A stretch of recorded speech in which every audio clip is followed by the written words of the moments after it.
Bismillahirrahmanirrahim. Assalamualaikum warahmatullahi wabarakatuh. Alhamdulillah wassalatu wassalamu ala Rasulillah Muhammad ibni Abdillah wa ala alihi wa ashabihi wa man tabi'ahu bi ihsanin ila yaumil qiyamah. Amma ba'du, berjumpa kembali dengan saya Syamsul Yakin dalam kajian ayat-ayat puasa. Alhamdulillah, hari ini kita memasuki hari yang ke-10 di bulan suci Ramadan ini.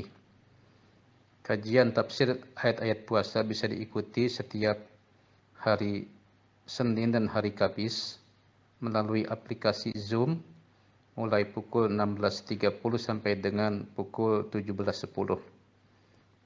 Kajian seperti ini juga bisa dibaca setiap hari kecuali hari Sabtu dan hari Minggu di koran Jurnal Depok. Hari ini kita berbincang mengenai 3 keuntungan tarawih di rumah. Seperti kita tahu, salat tarawih hanya dapat dilakukan di bulan Ramadan. Nabi kita Nabi Muhammad sallallahu alaihi wasallam bersabda, "Man qama Ramadana imanan wa ihtisaban, ghufira lahu ma taqaddama min dambihi." Barang siapa yang melaksanakan qiyam Ramadan atau salat tarawih karena iman dan mencari pahala, maka dosa-dosanya yang telah lalu akan diampuni. Hadis riwayat Bukhari dan Muslim. Hadis ini berbicara keutamaan salat tarawih tanpa menyebut tempatnya di masjid atau di rumah. Saat ini kita merasakan indahnya salat tarawih di rumah bersama keluarga di tengah bahaya corona yang melanda dunia. Hal ini kita lakukan karena saran pemerintah dan para ulama agar kita menjaga jarak fisik dan sosial. Sebab salah satu cara yang terbukti ampuh memutus mata rantai penyebaran corona adalah stay at home and stay alert. Terkait hal ini, ulama telah membuat satu kaidah, ad-darar yuzal. Bahaya itu wajib dihilangkan.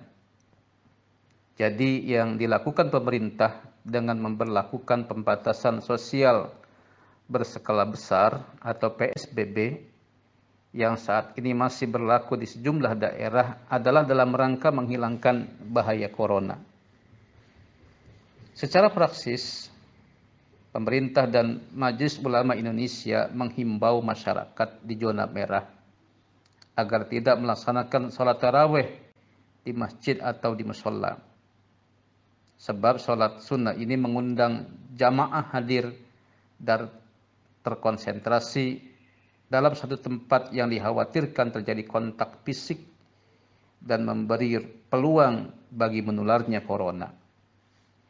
Ketika salat tarawih ditiadakan di masjid dan disarankan agar dilaksanakan di rumah, sejatinya yang dilarang bukan sholat tarawihnya. Sebab kenyataannya masyarakat masih boleh dan dapat melaksanakannya di rumah. Pemerintah dalam hal ini hanya melarang berkerumun di tempat ibadah. Tujuannya untuk memutus paparan corona. Ini pun untuk sementara saja. Jadi fokus pembicaraan ini adalah larangan berkerumun. Sedangkan ilatnya atau sebabnya adalah corona. Jadi sepanjang masih ada corona, masyarakat dilarang berkerumun untuk melaksanakan sholat tarawih. Dalam hal ini larangan sholat tarawih di masjid bukanlah fokus hukum. Terkait hal ini ulama memberi batasan al-hukmu yaduru ma'al illati ujuban wa adama. Dengan kata lain, hukum itu mengikuti ilatnya. Bila ilat ada, hukum ada. Bila ilat tidak ada, hukum tidak ada. Hukum berkerumun itu mengikuti corona. Bila corona masih ada, berkerumun masih dilarang. Bila corona sirna, berkerumun dibolehkan. Jadi, sholat tarawih masih dapat dilaksanakan bersama keluarga kecil di rumah, bersama orang-orang yang kita kenal keadaan kesehatannya dan aktivitasnya sehari-hari. Untuk saat ini, sholat tarawih di rumah selain indah, juga mendapat 3 keuntungan. Pertama, memperkecil kemungkinan tertular corona. Yang kedua, memperkecil kemungkinan menulari corona. Nabi kita Nabi Muhammad sallallahu alaihi wasallam bersabda, la doror wala dilor. Tidak boleh membahayakan diri sendiri dan tidak boleh membahayakan orang lain.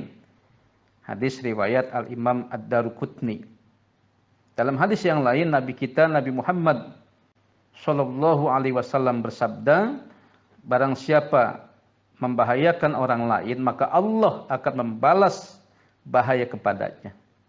Dan barang siapa menyusahkan orang lain, maka Allah akan menyusahkannya. Hadis riwayat Imam Al-Hakim dan Al-Imam Al-Baihaqi. Ketiga, keuntungan sholat tarawih di rumah bersama keluarga kecil di rumah, insya Allah akan mendapatkan pahala taat kepada Allah, taat kepada Rasulullah, dan taat kepada pemerintah. Allah Subhanahu wa taala berfirman, ya ayyuhalladzina amanu atiullaha wa atiur rasul wa ulil amri minkum. Hai orang-orang yang beriman, taatilah Allah dan taatilah Rasulullah dan ulil amri di antara kamu. Quran surah An-Nisa ayat yang ke-59. Jadi percayalah, sholat tarawih di rumah itu mendapatkan banyak keuntungan, dan percayalah, sholat tarawih di rumah juga begitu indah. Buktikan saja. Demikian yang saya sampaikan, mudah-mudahan bermanfaat. Selamat berbuka puasa dan selamat menjalankan ibadah-ibadah pada waktu-waktu berikutnya. Billahi taufiq wal hidayah. Assalamualaikum warahmatullahi wabarakatuh.